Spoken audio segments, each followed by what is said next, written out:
Mobile phone चोरी हो जाने की सूरत में हमें क्या करना चाहिए?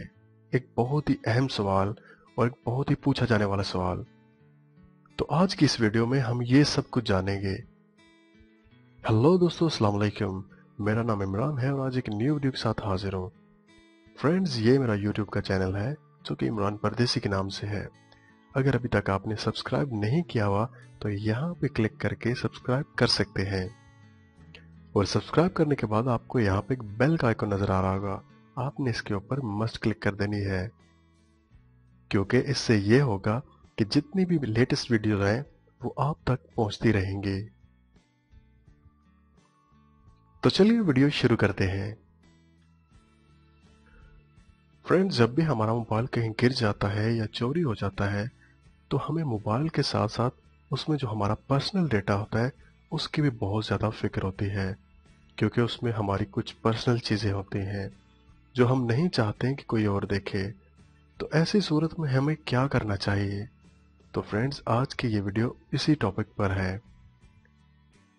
दोस्तों, अगर तो आपका मोबाइल किसी ने फैक्ट्री रीसेट नहीं किया हुआ अभी तक उसकी लोकेशन ऑफ करके, तो आपके पास टाइम है, आप उसे कंट्रोल कर सकते हैं। आप अपने मोबाइल को लॉक कर सकते हैं, उसका पासवर्ड चेंज कर सकते हैं। आप अपने मोबाइल फोन के जितना भी पर्सनल डेटा है उसको डिलीट कर सकते हैं। तो फ्रेंड्स, चलिए जानते हैं ये सब कुछ कैसे होगा। दोस्तों, अगर आप एंड्रॉयड मोबाइल यूज करते हैं तो आपके पास एक जीमेल का अकाउंट लाजमी होगा जो आपने गूगल प्ले स्टोर से चीजें डाउनलोड करने के लिए बनाया होगा। उसके साथ साथ आपने एक सैमसंग का अकाउंट भी क्रिएट किया होगा, वही जो सेम जीमेल का अकाउंट है। तो उसी से हम अपने मोबाइल को ट्रेस करेंगे और देखेंगे कि वो कहाँ पर है और उसको लॉक कैसे कर सकते हैं। लेकिन उससे पहले आपको थोड़ी सी सेटिंग बता दूं जो आप अपने मोबाइल फोन से कर लें। चलिए यहाँ पे हम सेटिंग ओपन करते हैं। सेटिंग्स ओपन करने के बाद आपने यहाँ पे अकाउंट्स में आ जाना है और यहाँ पे आपको गूगल का अकाउंट और सैमसंग का अकाउंट, ये दोनों चीजें आपने मस्ट, अगर अभी तक आपने ऐड नहीं की हुई तो कर लेनी है। उसके बाद यहाँ से वापस जाएं। वापस आने के बाद आपको यहाँ पे लॉक स्क्रीन एंड सिक्योरिटी का ऑप्शन नजर आ रहा होगा, आप इसके ऊपर क्लिक कर दें।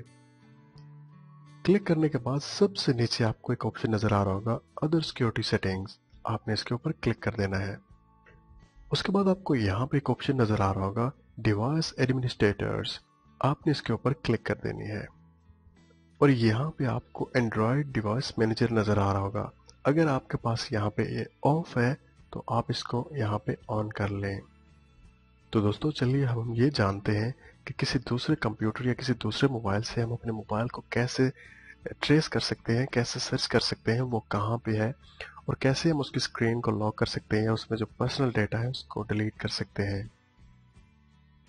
तो फ्रेंड्स, सबसे पहले आप यहाँ पे जो कोई भी ब्राउज़र है जो आप यूज़ करते हैं उसको ओपन करें। मैं यहाँ पे गूगल क्रोम को यूज़ करूँगा।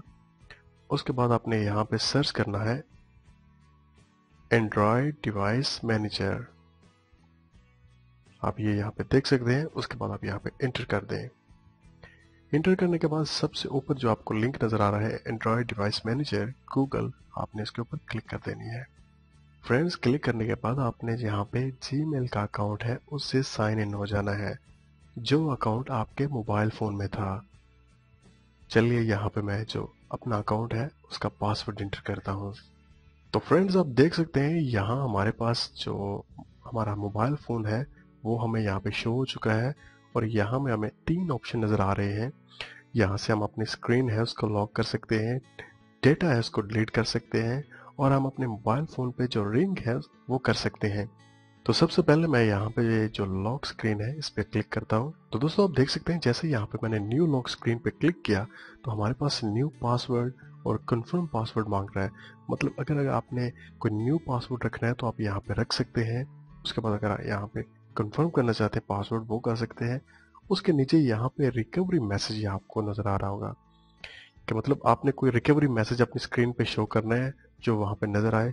उसके बाद यहाँ पे फ़ोन नंबर का पूछ रहा है कि अगर आप चाहते हैं कि कोई भी मोबाइल नंबर उस स्क्रीन पे नज़र आए जिससे वो नंबर देख के रब्ता कर सके, तो आप यहाँ से वो नंबर सेंड कर सकते हैं।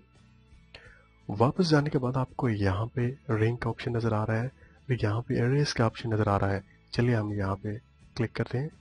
तो दोस्तों अगर आप यहाँ पे erase all data पे क्लिक करेंगे तो आपका मोबाइल फैक्ट्री रीसेट हो जाएगा, मतलब जितना भी पर्सनल डेटा है वो डिलीट हो जाएगा। अगर आप चाहते हैं कि आपका जो पर्सनल डेटा है वो कोई और ना देखे, आप अपने मोबाइल को रीसेट कर दें, तो आप यहाँ पे erase पे क्लिक करके अपना सारा डेटा है उसको डिलीट कर सकते हैं। मैं यहाँ पे अपना डेटा जो है उसको डिलीट नहीं करना चाहता, इसलिए कैंसिल पे क्लिक कर देता हूँ। तो दोस्तों आप देख सकते हैं ये हमें बता रहा है कि हमारा मोबाइल फ़ोन इस टाइम कहाँ है, कौन से स्ट्रीट में है और कितने मीटर हमसे दूर है। तो दोस्तों ये बहुत ही सिंपल सी सेटिंग है, आप अपने मोबाइल फ़ोन की कर लें और अगर कभी आपको ज़रूरत पड़े तो आप इस तरीके से अपने मोबाइल फ़ोन को चेक कर सकते हैं। तो फ्रेंड्स मुझे उम्मीद है कि आपको ये वीडियो समझ आ गई होगी। तो इंशाल्लाह किसी न्यू वीडियो के साथ फिर आपसे बात होगी। मुझे अपनी दुआओं में याद रखिएगा। टेक केयर एंड अल्लाह हाफिज़।